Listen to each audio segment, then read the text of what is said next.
Good day, ladies and gentlemen of, well, the internet. Today with me I have got Mr. Jack Connan, fellow guild member, bladesmith, knife maker extraordinaire. Well, Now, Jack, don't know about the extraordinaire. extraordinary, you've got an extraordinary beard, brother. Alright, man, don't worry about the camera, you talk to me. There is a couple of things. You are renowned. When I say renowned, I'm talking world renowned for one of the following little goodies. So let's just bring everyone in. Straight razors. Okay, no, it's Big the love. first time I'm playing with the software. All right, so please excuse me, especially you guys out there.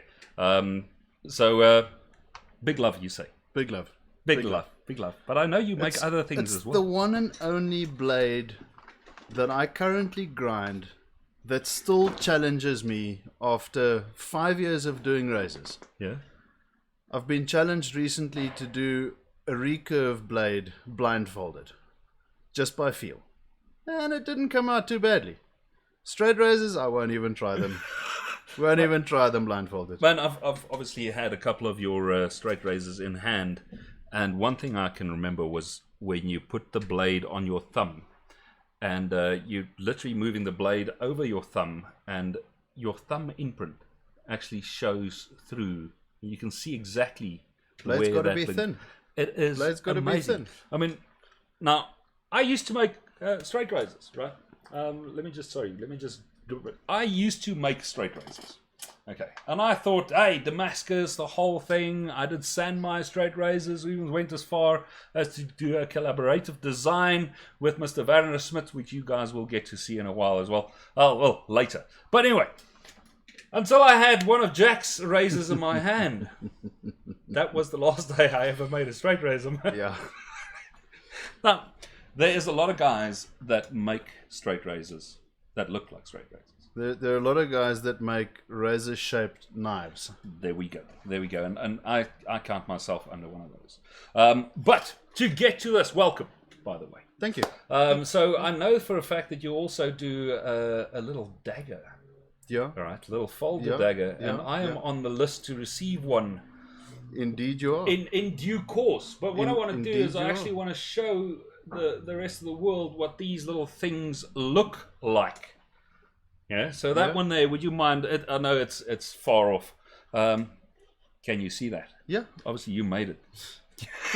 Can you walk us through that little freaking piece of engineering marvel? Well, many years ago, I saw a knife. It was just a normal single-edged blade in a brass or a copper frame with this little flip frame that folds over to cover the blade, basically. Okay. But I wanted to make a dagger. Double-edged, sharp from front to back on both sides, in a folding knife, in a pocket knife. That doesn't cut your fingers while you're playing with a knife in your pocket, because us knife guys, we do that. You know, we've got a knife in our sticking pocket. a dagger in and- your pocket is going to be, it's going to hurt. Yeah. But the problem with most folding daggers is invariably they do not sharpen the one side of the blade because it's open. Of course. So you're going to cut your finger if it's sharp. Yeah. With this design, I've got a solid steel frame that folds over the blade, over the handle, to protect the blade, to protect your fingers when you put it in your pocket. I mean, the very first time I saw this thing, obviously I didn't you put it in my hand and looked at it, and I was thinking, okay, dude, so where's the blade? And then you did this magic thing with the clip at the back of the folder, flip this thing open, and I almost wet myself. That was just, and I told him, that was a couple of years ago, and I said, Jack, buddy, I need one of these. Now, they are extremely expensive. We're not going to talk money. So if you guys are interested in this type of thing, right? I'm busy with 13 of them. Yes, when and they're this all spoken to when for? this 13 is finished, they're all spoken for except for one, Yeah. which will go on an auction on Instagram, Alrighty. on my Instagram page. Okay, so give us your Instagram page. Jack_Connan, all lowercase. Alrighty. So that was the computer telling us Jack_Connan. So I've got voice recognition on. Fantastic. All right, so what we'll do is we'll load this up, Jack_Connan on Instagram. When those 13 are finished, there are 16 left, which I will make over the next 2 or 3 years' time. Yeah. There are a couple of guys interested. They get first bid on them. But there'll be a couple that are not spoken for at the moment, which we'll figure out at a later stage. How are you going to get rid of them? How we're going to get rid of them. But okay. Well, getting rid of them, I can promise you, is not going to be a big issue. Right? Yeah. At all. Okay, so you're here for an interview, not just a chat about cool freaking folding daggers, right? So we are going to launch into this thing. Are you a full-time or fast-time maker? Full-time. Full-time. Glad you hear that, man. At least some of us can make knives full-time. Yeah. What type of knives, and I've got a sneaking suspicion I know what you're going to say, do you love making? Razors, miniatures, and serious art knives. Serious art knives. Talk to me. What do you see as a serious art knife? Is it the same definition as I hold dear in saying an art knife is classified by a knife which you can't make a sheath for? Yeah, pretty much, but ludicrous over the top. Ludicrous over the top embellishments. Damascus, like very few people in the world can make. Yeah. I am busy learning. I brought with a little piece of feather that excellent, man. Don't know if you can see that, but that's an extremely fine pattern. One of my first attempts at it is a fine feather. This is a crushed W's feather. No, it's a C's feather. A C's feather. Yes. That is awesome, man. It is really, really awesome. And this is carbon steel, it's not stainless. That is 1085 and 15N20. And I see this is just a preform that you've got. It's a preform. It'll still be forged from there into a blade shape and drawn out edge. So that was going to be my next question. Do you forge or stock remove? I stock remove. I forge razors. I stock remove. I do work in stainless. Shh! Don't tell anybody. That's a bit late for that. So yes, stainless. I do stock remove, but I enjoy forging as well. I love forging. All right, but just on the stainless, I've seen you work in Damasteel as well. Yeah. Excellent. So obviously I've worked in Damasteel and I've worked in Belbach. Okay. The flip daggers, they're all made in Damasteel. Excellent, man. Damasteel is the only stainless Damascus that I've come across with a fine enough grain to make a proper shaveable razor. Oh, excellent, man. Right, so getting back to the questions. How long have you been doing this? Finished my first knife in September of 2009, and I went full-time a week after that. I like that. I was a goldsmith. The government said you can't make jewelry anymore, so I started making knives. Well, there we go. Pushed into it. Pushed into it. That's it. Never look back. Excellent, man. I'm glad. Now, you obviously, I've known you for years, right? And I know that you are a extremely good goldsmith. How does that help you on your knife making? Big time. Fine details. 15 years worth of goldsmithing experience has taught me how to make fine details. Go and look at my miniatures. Well, that was something that we're going to lead to. Miniatures and then the engraving on your miniatures. Do you still push engrave? Do you still get time for it? Very, very little. Very little, but I would like to get more into it. Okay. All right, man. Now, obviously making these knives, you need to get rid of them somehow. Yeah. Is there one thing that you can point out that you see yourself doing that other makers are not doing? Word of mouth is my biggest advertising. All right. But Instagram is a very, very, very good medium, provided you use your hashtags correctly. And that's important. That is extremely important. Hashtags. Okay, so what I am planning is as a knife maker, how do I market myself online? All right, or via social media, and Instagram will be one subset. Would you mind joining us for that chat? Not at all. Excellent, brother. Then we're going to skip that little session. Question: have you gotten hurt making knives before? Just once or twice. Just once or I don't twice. know. Would you mind popping an example for us? Mulled the end of this thumb off. Mold the end of your thumb off. Yeah. Okay. Milling machine, fast turning tungsten carbide bit, spinning at 3,500 RPM. One wrong move, oops, tip of thumb gone. Cuts, grinds, roasties from broken belts. You know, I've had a red stripe all the way from there down to the bottom of my chin from a broken belt. 36 grit. 36 grit, Eckermont belt, yeah. Ceramic, brand spanking new. The Oh, that hurts. tape came that loose. hurts if you didn't know. Yeah, That hurts tape came something loose. Yeah. ridiculous. What I'm going to do is, while we're chatting, I'm just going to put another razor in, and which leads me to my next question. Do you do inlay work? And obviously, by the example, yes. I do. Would you give me a 1 minute walkthrough on how you achieve your inlays? Because I know for a fact you don't use a pantograph. No, I don't I don't have one. I would love to have one, You but don't I do don't 3D have one. CNC, so everything is done by hand. Yeah, I make a piece of handle material that is thick enough for both sides of the handle, be it slabs on a folder, be it scales on a razor, be it handle slabs on a fixed blade. Doesn't matter. I make a piece of material thick enough for both sides of the handle. Okay.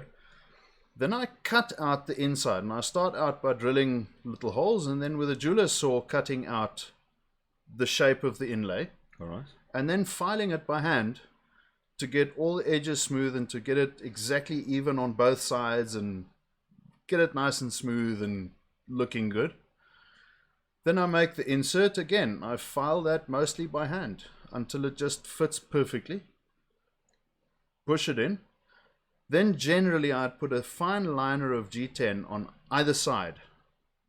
Okay. Drill all my holes in the handle. Yeah. And split it in two, butterfly it, and I've got my inlay on the outside. That's freaking genius, brother.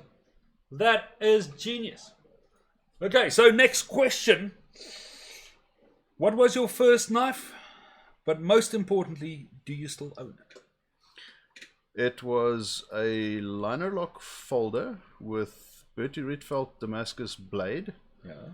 The handle was red bushwallow elephant ivory, which I picked up in the veld. Going for a walk in the morning. I grew up on a game farm, so yeah. Yeah. Buffalo horn.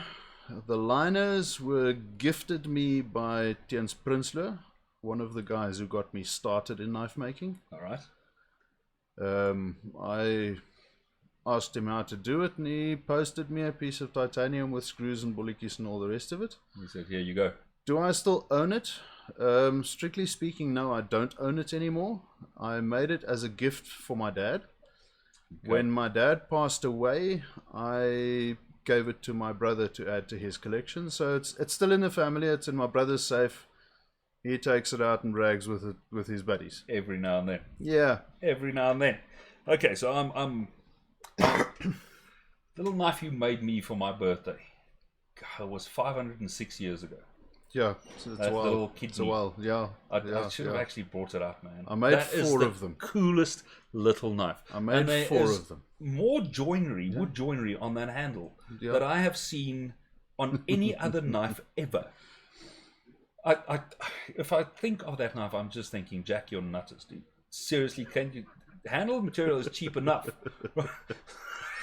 So what I'll do is I will post photos of that knife on Instagram. Right, so I enjoy cutting up massively expensive Rafir stabilized maple bits and pieces and laminating them together to create brand spanking new materials that are just beautiful. Excellent, man.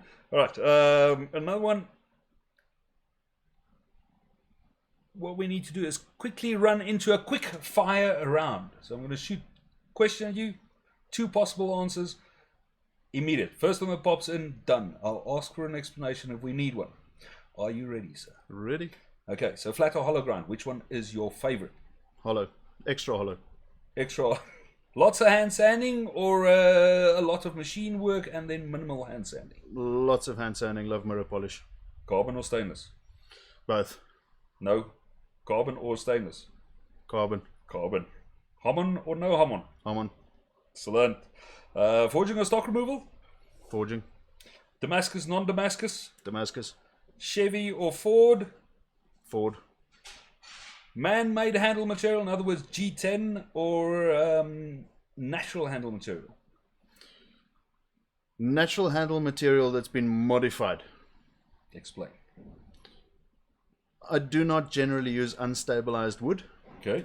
Because it draws, it goes crooked, it pulls away from the knife, and very soon it looks very ugly. Okay, so that's the modification. Does Stabilized. same thing go for bone, antler?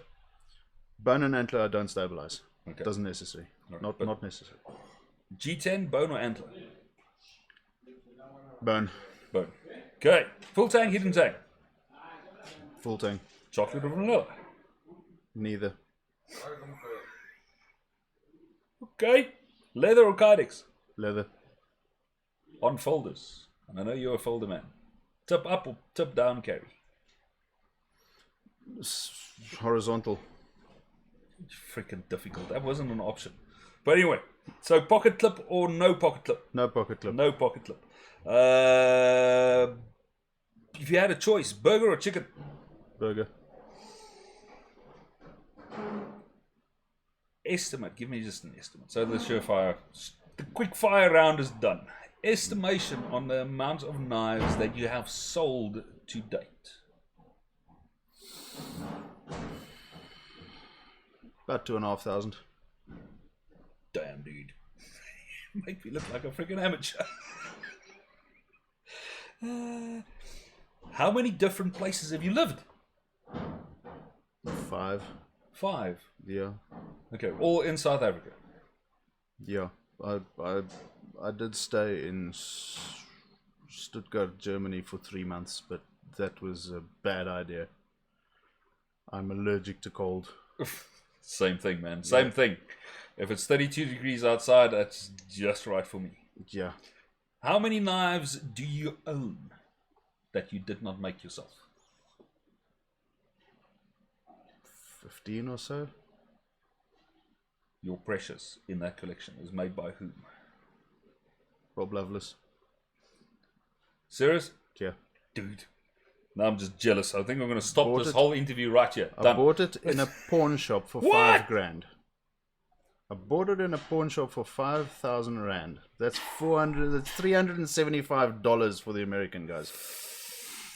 That is just wrong, man. It is cool for you. They didn't know what they had, and it is absolutely spotless. It has never been sharpened by anybody other than Bob Lovelace. Man. Okay. So, this is a difficult question.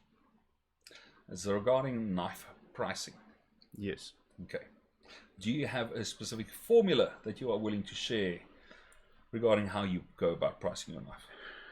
That is an incredibly difficult one, because some of my knives I charge a smaller hourly rate, purely and simply because if I do charge my full hourly rate, I will not sell the knife. Never sell the knife, and I'll go stir crazy. But generally, I take all materials, all consumables, every single physical cost that I have to take out of my pocket to make that knife. Be it electricity, be it water, be it sandpaper, screws, pins, handle materials, blade materials. Everything is covered. Every single expense that knife costs me. Add 25% to that. And then my hourly rate, how long it takes me to make my knife, how many hours I put into it at a set hourly rate. Okay, so that is... And that's pretty much how I work it. All right, yeah. So that'll get you to a number. Yeah. Do you then do any research regarding what you believe the market can bear, or is it based on a gut feel, based on the odd 2,500 other knives that you've sold in the past? You know, I used to do a hell of a lot of research on what other people are selling their knives for and everything else, and I've just come to the conclusion that that is an absolute foot shot, if you will. Yes. I agree. Because every single knife maker is different, and it depends on you as a person and the quality of your work, what people are prepared to pay for your knives. And I realized with a very great shock 3 months ago that I was undervaluing myself tremendously. When you say only 3 months ago. Yeah, 3 months ago. Talk to me, brother. I put one of my knives on an Instagram auction and I got damn nearly double what I've been charging for them.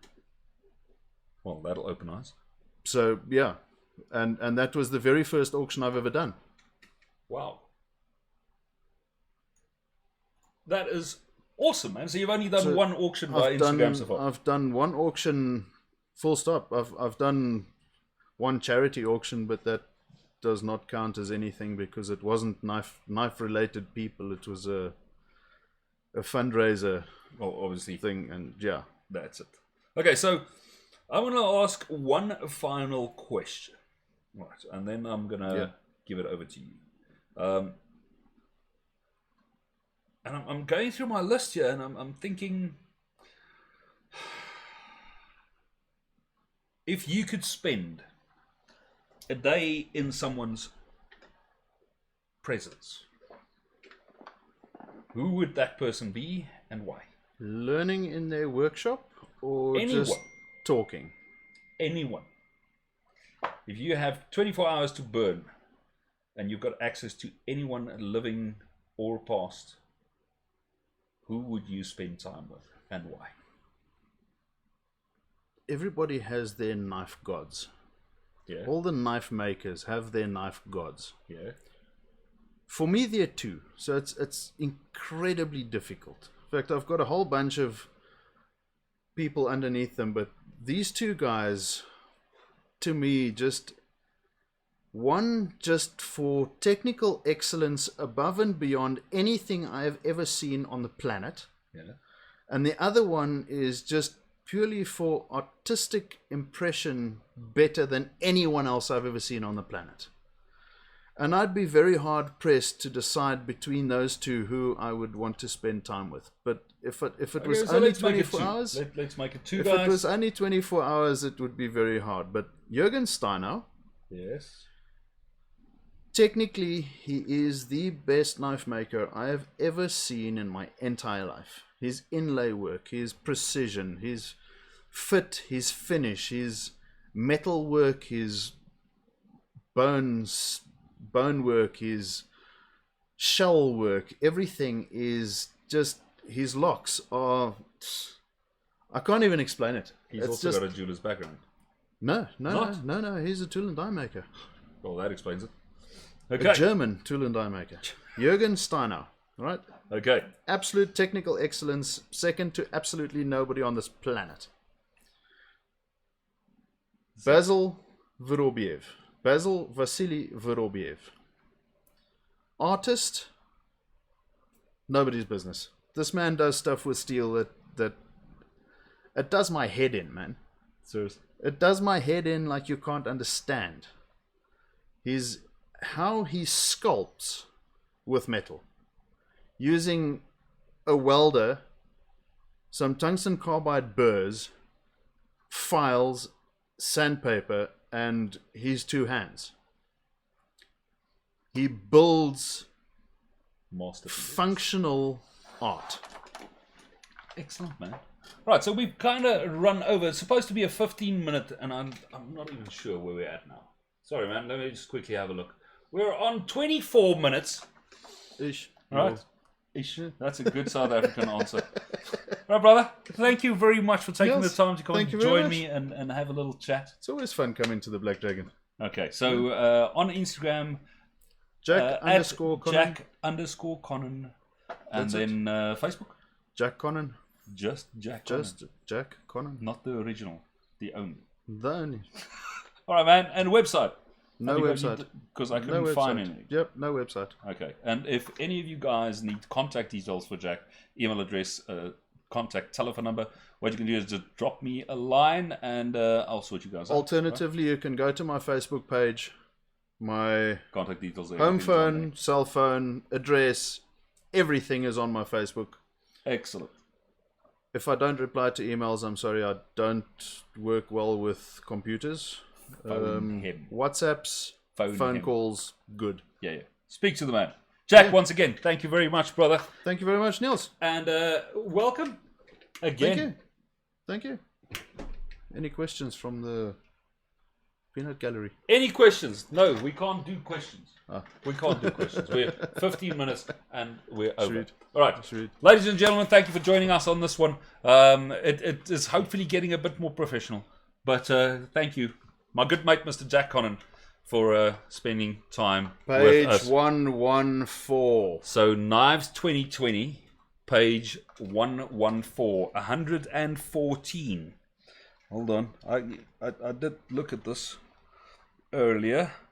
Still sad I had to sell it. Oh, man. And I actually have got a photo of this.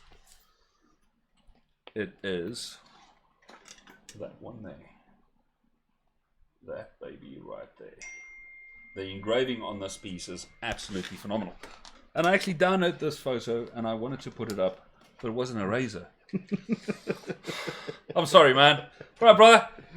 Drive safe, and once again, thanks you for joining us. Yeah? Thank you. Have fun, enjoy, and gentlemen, ladies, gentlemen, remember, share whatever knowledge you have. And practice. Practice, practice, practice, practice, practice, practice, practice. That's the only 3 laws of knife making. Done.